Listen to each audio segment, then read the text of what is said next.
आमच्या सर्वांचे साथी कपिल पाटीलजी, काटकरजी, बने, मंचावरील सर्व नेते आणि सहकारी आणि मित्रांनो,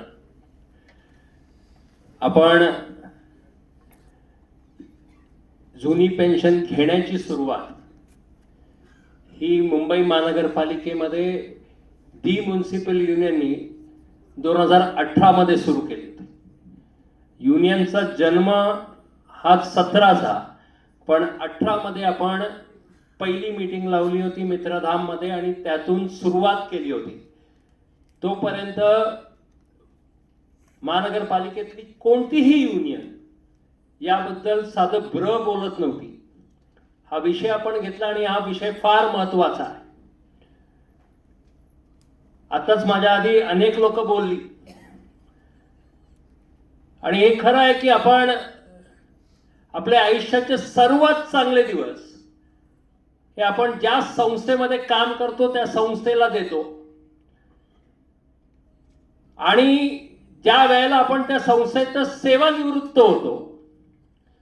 सांगायला लोक सांगतात की आता कुटुंबाबरोबर वेळ तुम्ही घालवा वगैरे वगैरे अनेक गोष्टी सांगतात, पण त्यावेळेला जर खरी गरज असते ती आर्थिक गरज असते.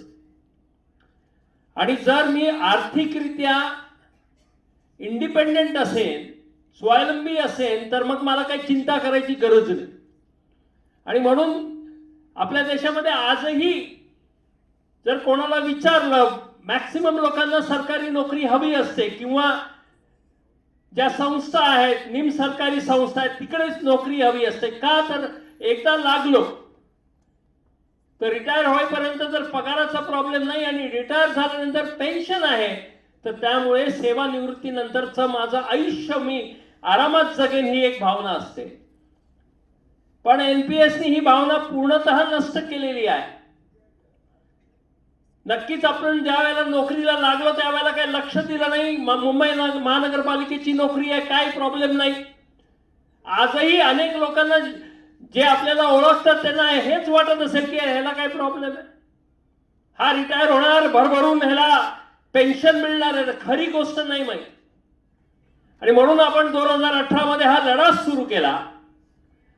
करत करत पुढे आलो. ज्या वेळेला राज्य सरकारी कर्मचाऱ्यांनी त्यांचा लढा पुकारला होता, सुरू केला, त्या लढ्यामध्ये आपणही सामील झालो आणि जे काही यश मिळवायचं होतं ते यश मिळालं, पण पूर्ण यश मिळालेलं नाही. आणि म्हणून आपल्याला रावसाहेब नेहमी सांगायचे, लढायचं आहे, लढून जे मिळवायचं ते मिळवायचं, जेवढं मिळालं तेवढं घ्यायचं आणि जे उरलेलं आहे त्याच्यावरती परत उभं राहून लढायचं आहे. आणि तेच काम आज आपण करत आहोत मित्रांनो. माझं स्वप्न आहे की आपण सर्वांना, म्हणजे आपलं स्वप्न आहे की आपल्याला जुनी पेन्शन योजना, म्हणजे 5 मे 2008 नंतर लागलेल्या कर्मचाऱ्यांना जी जुनी पेन्शन योजना आहे ती तंतोतंत मिळायला पाहिजे, हे आपलं स्वप्न आहे. आणि याच्यासाठी आपण लढत आलेलो आहोत.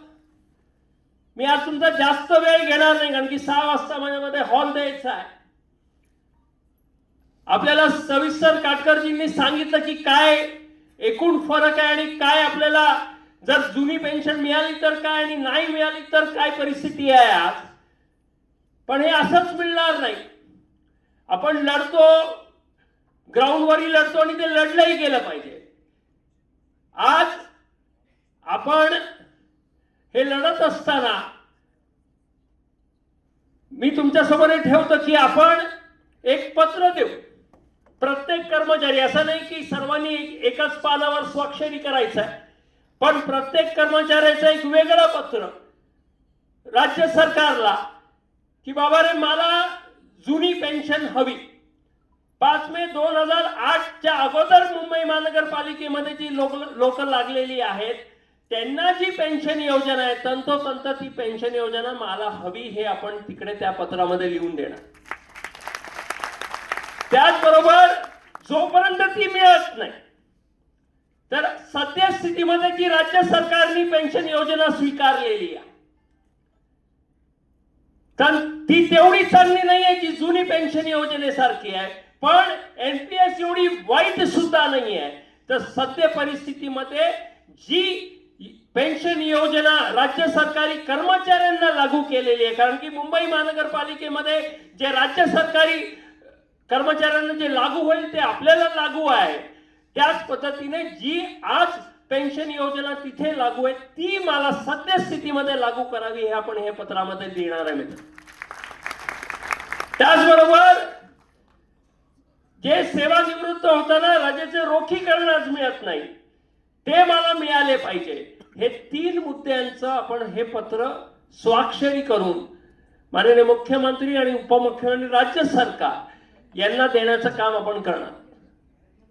आणि फक्त द्यायचं नाहीये तर म्हणून आपण हे 1 ऑगस्ट पासून हे पत्र आपल्याकडे येईल.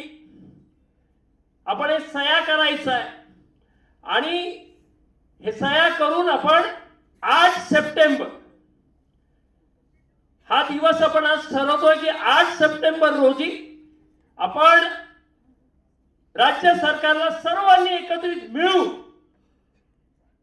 आझाद मैदानावर जायचं आणि तिथे जाऊन आपली ताकद तिथे दिसली पाहिजे. आणि आपण हे जे काही पत्र असतील ते पत्र राज्य सरकारला आपण तिथे जाऊन देणार. माननीय मुख्यमंत्री उपमुख्यमंत्री यांची भेट घेऊन आपलं जे म्हणणं आहे ते त्यांच्या समोर मांडण्याचं काम आपण करणार ना आपण सर्वजण. आणि हे फक्त जसं मी म्हणालो की फक्त पत्र सही करायचं नाहीये तर 1 ऑगस्ट पासून जे पत्र आपल्याकडे येईल तर 1 ऑगस्ट पासून प्रत्येक वॉर्ड प्रत्येक आपलं खातं इथे आपल्या मिटिंगा होती.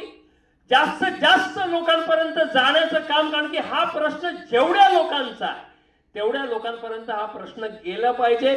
जेवढ्यांचा हा प्रश्न आहे त्या सर्वांनी याच्यात सहभागी झालं पाहिजे.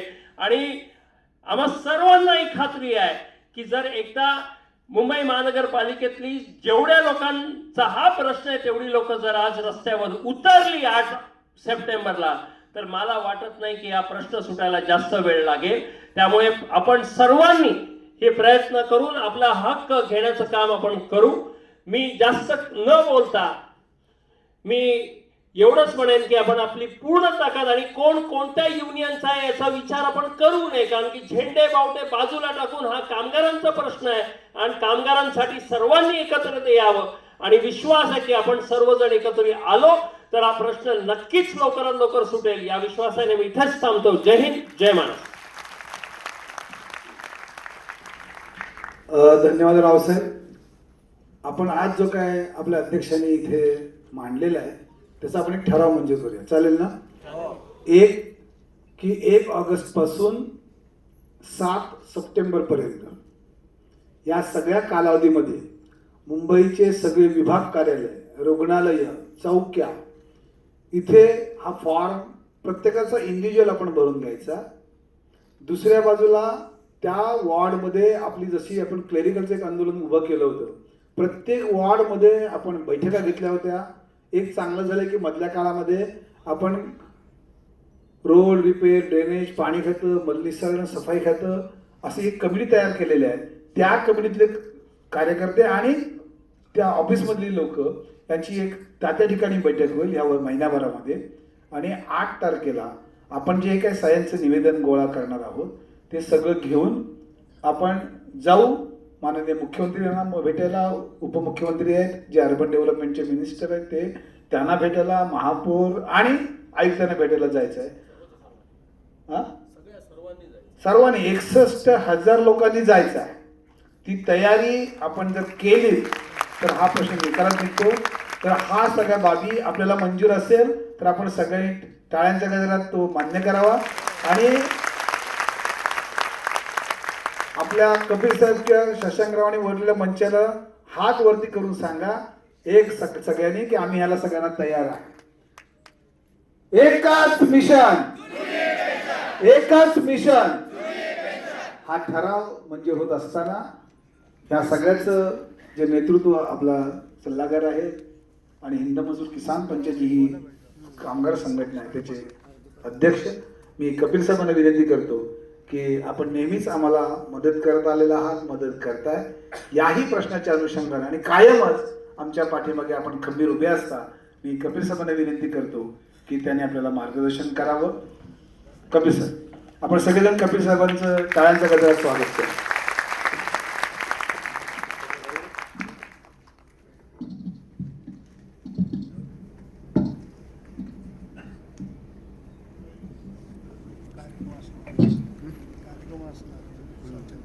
आपल्या सगळ्यांचे नेते आणि मुंबईतल्या कामगारांचे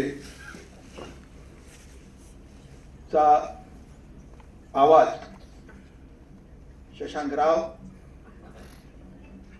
राज्यातील 17 लाख सरकारी निमसरकारी कर्मचारी, शिक्षक, शिक्षकेतर कर्मचारी यांच्या समन्वय समितीचे सर्वोच्च नेते विश्वासराव काटकर, गिरणी कामगारांच्या चळवळीपासून जे सतत मैदानात उभे राहतात ते आपल्या सगळ्यांचे मार्गदर्शक दिवाकर दळवी, दी म्युनिसिपल युनियनचे सरचिटणीस, आपल्या सगळ्यांचे नेते रमाकांत बने, संघटनेचे उपाध्यक्ष आणि कायदेशीर वैचारिक दिशा देणारे रंगनाथ सातवसे, सुनील शिंदे, सतीश परब, प्रकाश गोळे, विनायकराव साळवी, अनिल सावंत, नरेश चव्हाण, जयंत आडाव, हेमंत धनमेर, महेंद्र शिर्के, मिलिंद पेडणेकर, उमेश तांबडे, इतर सर्व पदाधिकारी, इथे मुद्दामून उपस्थित राहिलेले राष्ट्र सेवा दलाचे राज्याचे अध्यक्ष राजा कांदळकर, यंग सोशलिस्ट नेते रोहित ढाले, इतर सगळे पदाधिकारी आणि म्युनिसिपल युनियनचे सहकारी कर्मचारी बंधू आणि भगिनीनो, साथियो, मी मनापासून तुमचं अभिनंदन करतो की पेन्शनच्या प्रश्नावर म्युनिसिपल युनियनच्या हाकेला ओ देऊन तुम्ही शिवाजी मंदिरचं सभागृह भरून टाकलेलं आहे. आणि राव साहेबांनी आणि बने साहेबांनी जो आदेश दिलेला आहे आपल्याला 1 तारखेपासून लढायचं, त्या लढाईत याच्या 100 पट ताकद आली पाहिजे. अख्खी मुंबई महानगरपालिका, त्यातला प्रत्येक कर्मचारी, अधिकारी, सफाई मजदूर, कंत्राटी मजदूर, हे सगळे त्यात उतरले पाहिजे. हे सगळे उतरले तरच आपली ताकद दिसेल. आपल्या सोबत आता काटकर साहेब आहे आणि काटकर साहेबांनी आपल्या प्रत्येक चळवळीला साथ दिलेली आहे. आपणही काटकर साहेबांच्या सोबत राहतो. शशांकराव जिथे असतील तिथे काटकर साहेब येतात, मी जिथे असेल तिथे काटकर साहेब येतात आणि आपल्या मागे सरकारी कर्मचाऱ्यांची ताकद उभी करतात. काटकर साहेब, मी तुम्हाला एकच विनंती करतो, कारण ही लढाई फक्त म्युनिसिपल युनियनची नाही, ही लढाई फक्त म्युनिसिपल कामगारांची नाही, ही लढाई या देशातल्या सगळ्या कामगारांची आणि कर्मचाऱ्यांची आहे. पण त्याला बळ तेव्हाच मिळेल ज्या वेळेला राज्य सरकारी कर्मचारी समन्वय समिती आणि तुम्ही स्वतः ताकदीने उतराल आणि सांगाल की आता पेन्शनचा अधिकार घेतल्याशिवाय आम्ही थांबणार नाही, त्या दिवशी आपल्याला अधिकार मिळेल. मी यासाठी आज खुश आहे दिवाकर दळवींच्या भाषणावर. त्याने खूप महत्वाचं विधान केलं.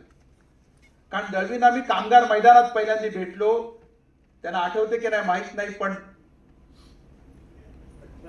78ला जेव्हा मी 12वीला होतो तेव्हापासून मी त्यांना मैदानात पाहतो. त्यांनी मैदान सोडलं नाही कामगारांनी. त्यांची त्यावेळेला कोणती संघटना होती कदाचित तुम्हालाही माहित नसेल, मलाही आठवत नसेल, पण त्यांनी सांगितलं की आता त्याचं काही बंधन नाही. आणि रावसाहेबांनी आता सांगून टाकलं की कामगार संघटनांची नावं, झेंडे बाजूला ठेवू, आपला एकच लाल झेंडा आहे, एकच प्रश्न आहे आणि आपण सगळ्यांनी मिळून एकजूट करू. पण दळवीने एक महत्वाचं विधान केलं, जे बने साहेबांबद्दल केलं, आपल्या नेत्याबद्दल केलं, ते अधिक महत्वाचं आहे. ते असं म्हणाले की सगळी दुकानं झालेली आहेत संघटनांची, कामगार नेते कोणी उठता आणि उभा राहतो, आणि कामगार नेता कोण आहे आज? जो कंत्राटी मजुरांचं कॉन्ट्रॅक्टर आहे तोच कामगार नेता. एका बाजूला कॉन्ट्रॅक्टर सरकारकडनं कंत्राट घेताना आणि पुन्हा कामगार नेता, एकाच वेळेला तो मालक आणि एकाच वेळेला तो कामगार नेते दोन्ही होऊ शकत नाही. आपली सगळीच कामगार संघटनांची अडचण अशी आहे की कंत्राटदार नेते झालेले आहेत ज्यांना कोणताही वैचारिक आधार नाही, ज्यांच्या मागे लढण्याचा कोणताही इतिहास नाही. त्यांच्या मागे इतिहास आहे तो फक्त सेटलमेंटचा इतिहास आहे, म्हणजे त्यांच्या व्यक्तीच्या. आपलं सेटलमेंट नाही, फक्त त्यांचं सेटलमेंट करतात, नो ॲग्रीमेंट, फक्त सेटलमेंट. हे त्यांचा धंदा आहे. अशा सगळ्या माहोलमध्ये रमाकांत बने त्यांनी सर्टिफिकेट दिलं दळवी की अत्यंत स्वच्छ आहे, पारदर्शक आहे, ज्याची बांधिलकी फक्त कामगारांशी आहे, दुसरी कोणाशी नाही. म्हणजे शेवटी संघटनांचं नेतृत्व करणाऱ्या मागे विचार कोण द्यायला महत्व आहे. तुम्ही म्युनिसिपल युनियनची वरची नावं पाहिली, फोटो पाहिले तर आपल्या लक्षात येतं की बांधिलकी कोणाची. छत्रपती शिवरायांपासून महात्मा फुलेंपासून नारायण मेघाजी लोखंडेंपर्यंत, महात्मा गांधींपासून डॉक्टर बाबासाहेब आंबेडकरांपर्यंत ही सगळी नावं त्यांनी घेतलेली आहेत. आणि ती केवळ आराध्य दैवत म्हणून नाही, ते त्यांनी आपल्याला कामगार चळवळीचा इतिहास आपल्या मागे उभा आहे, कामगार चळवळीचा विचार आपल्या मागे उभा आहे, हे त्याने आपल्याला सांगून दिलंय. आणि म्हणून त्या म्युनिसिपल युनियनच्या मागे आम्ही सगळेजण ठामपणे उभे आहोत, एवढं तुम्हाला मी सांगतो. आता ही लढाई जिंकायची कशी? आपल्याला रस्ता दाखवलेला आहे जेएनजीने, आपल्याच पोरांनी दाखवलेला आहे. आपण कालपर्यंत म्हणत होतो की आपली पोरं आपलं ऐकत नाही. ती का ऐकत नाही हे कळलं असेल तुम्हाला, कारण आपण दुसरीकडे मत देत होतो आणि पोरं आपलं ऐकत नव्हती, आपल्याशी बोलत नव्हती. कारण ते काय म्हणतात, आपण काय म्हणतो हे त्यांना पटत नव्हतं. आणि आपण ती मुलं काय विचार करतात याचा विचार आपण करत नव्हतो. एवढं मोठं सरकार झुकलं, जे सरकार में इस्तीफे नाही होते असं सांगितलं जायचं, अशी दरपोक्ती मानली जायची, त्या दिल्लीत जंतर मंतर होऊन गेलं. एक राजीनामा आला, बदल घडतो. मुलं जेव्हा रस्त्यावर येतात तेव्हा बदल घडतो. मग राजकीय नेते स्वाभाविक धावतात आपलं घोडं दामटायला, पण ते दामटण्याचं कारण नाही.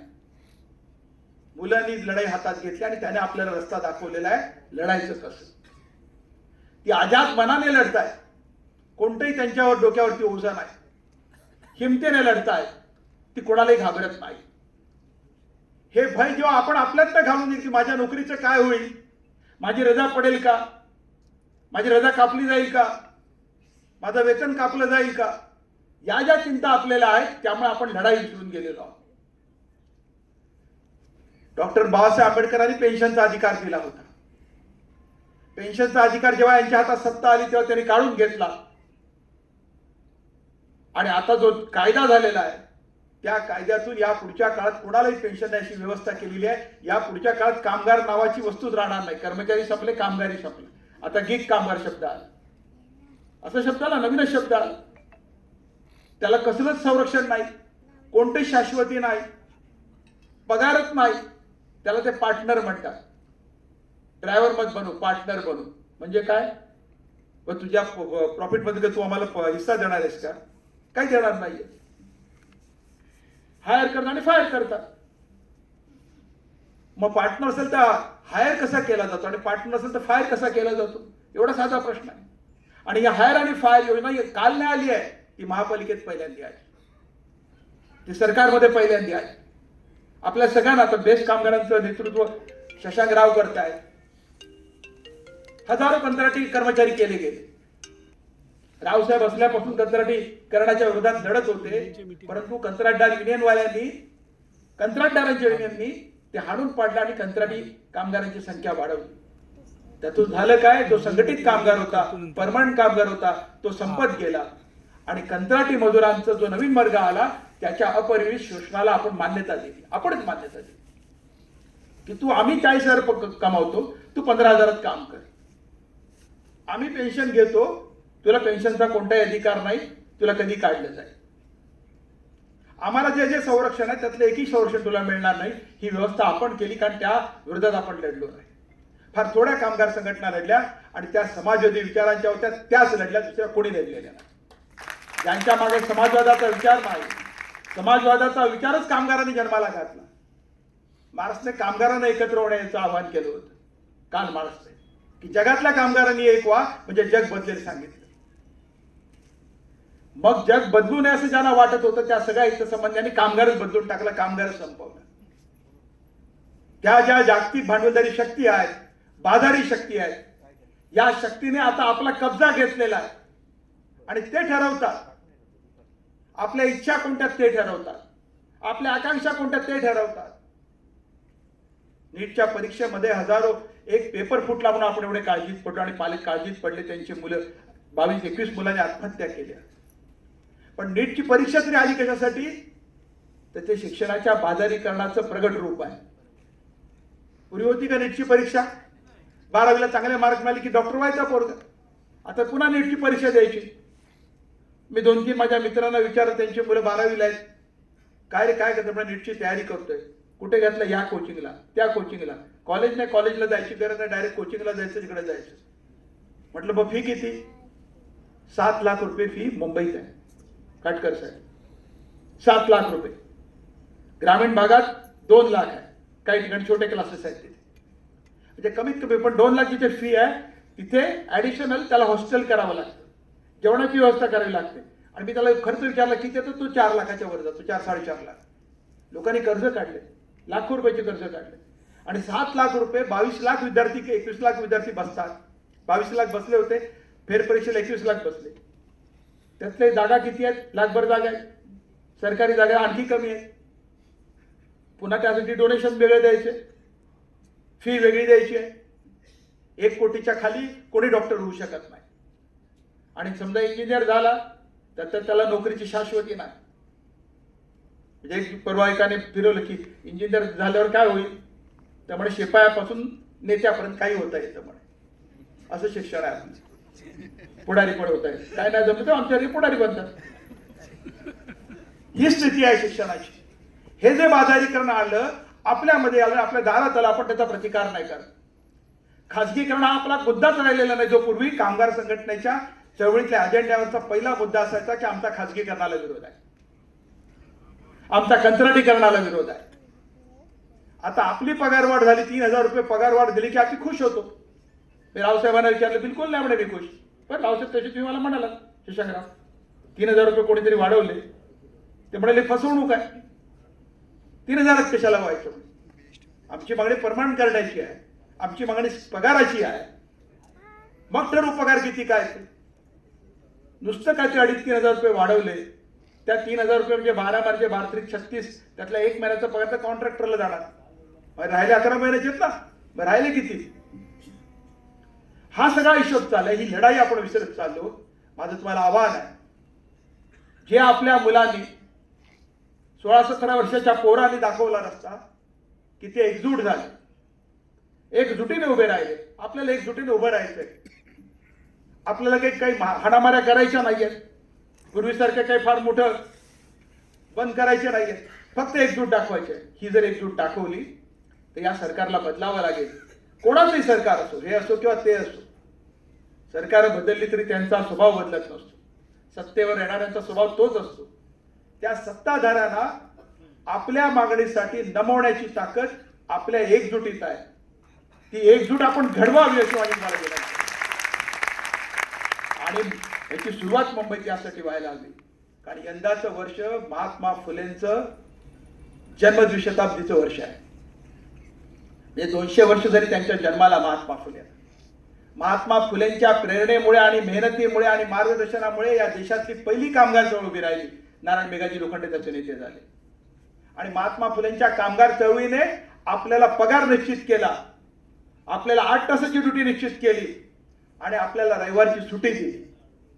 या 3 मोठ्या गोष्टी महात्मा फुलेंमुळे झाल्या, नारायण मेघाजी लोखंडेंमुळे झाल्या. त्या महात्मा फुलेंची याद आपण राखली पाहिजे. आणि याच मुंबईच्या कामगारांनी एकत्र येऊन महात्मा फुलेंना तेव्हा महात्मा एक हा किताब दिला. त्यांना महात्मा लोकांनी दिलेला किताब आहे. तो काही ब्रिटिशांनी दिलेला नाही, कोणत्या सरकारने दिलेला नाही, लोकांनी दिला, मुंबईत बोलावून दिला. आणि हजारो कामगार, कष्टकरी, मेहनतकश लोक तिथे जमले होते आणि त्यांना सांगितलं की तुम्ही महात्मा आहात आमचे. कारण फुले नुसते कामगारांचे नेते नव्हते, या देशातल्या तमाम स्त्रियांची मुक्ती महात्मा फुलेंमुळे झाली. विधवा झालेल्या बाईचे केस कापले जायचे वरच्या टाकीतल्या, त्याचे हाल व्हायचे. ते केशवपन होऊ नये म्हणून नाभिकांचा पूर्ण संप घडवला महात्मा फुलेने. महाराष्ट्रभर संप झाला आणि नाभिकांनी सांगितलं आम्ही वस्त्र चालवणार नाही बायकांच्या केसावरती, त्यांचे केस शाबूत राहतील. विधवा झाली म्हणून काय झालं, काय केस काढायचे. आणि विधवेनंतर त्या स्त्रीवरती अत्याचार व्हायचे, घरातलेच आजूबाजूचे करायचे. नाशिकच्या एका काशी बाईला शास्त्री बुवांनी मुळे दिवस गेले, पोरगं झालं, तिने आत्महत्या करायचा प्रयत्न केला एका बाईने, विजयालक्ष्मीने. तर तिला फाशीची शिक्षा झाली एका विधवा बाईला, विजयालक्ष्मीला. कोर्टात लढली, काही उपयोग झाला नाही. मग सगळे एकत्र आले तर जन्मठेप झाली. जन्मठेप कमी होऊन 5 वर्ष शिक्षा, पण शिक्षा झाली. पाप कोणाचं? दुसऱ्याचं, शास्त्री बुवांचं. आणि शिक्षा कोणाला झाली? त्या अभागी बाईला झाली. महात्मा फुले त्या विरोधात लढले. या देशातल्या नाही जगातल्या स्त्रियांच्या मुक्ततेची लढाई महात्मा फुलेंनी सुरू केली. या देशातल्या समतेची पहिली मोठी लढाई महात्मा फुलेंनी लढली. सगळ्यांना शिक्षणाचा अधिकार मिळाला पाहिजे, बरोबरीचा अधिकार मिळाला पाहिजे, या देशातल्या शेतकऱ्यांचं शोषण थांबलं पाहिजे, हे महात्मा फुलेंनी पहिल्यांदा सांगितलं. त्यामुळे त्यांच्या 200व्या वर्षात आपण किमान पेन्शनचा अधिकार जर मिळवू शकलो तर ती महात्मा फुलेंना श्रद्धांजली आहे. महात्मा फुलेंना हार घालायची गरज नाही. आपलं पेन्शन आपल्या कुटुंबासाठी आपलं पेन्शन चालू करणं हीच खरी श्रद्धांजली आहे. लोकांना विसरताना वाटतं हार जाऊन घातला पाहिजे. हार काय जाऊन घालायची गरज नाही. त्यांनी जी लढाई शिकवली ती स्वतःसाठी लढली पाहिजे. ही लढाई आपली आहे. फुले आपले आहे. गांधीजी त्याला खरे महात्मा म्हणाले. बुद्ध, कबीर, फुले हे माझे 3 गुरु असं बाबासाहेब म्हणाले, ज्यांनी कामगारांचा कायदा केला. इतकी थोर मंडळी होती. त्या थोर मंडळीची नुसती नावं घेऊन उपयोग काय? त्यांची लढाई आपण आज विसरलो आहोत. ती लढाई पुन्हा एकदा सुरू करण्याची ही वेळ आहे. आणि या शिवाजी मंदिरात तुम्ही सुरुवात करतात त्याचा मला आनंद वाटतो. मी पुन्हा एकदा तुमचं अभिनंदन करतो. एक घोषणा देऊया फक्त जी आपण विसरतो. इन्कलाब जिंदाबाद, इन्कलाब जिंदाबाद. कामगार कर्मचारी एकजुटीचा विजय असो. कामगार कर्मचारी एकजुटीचा विजय असो. इन्कलाब जिंदाबाद. जय हिंद, जय भीम.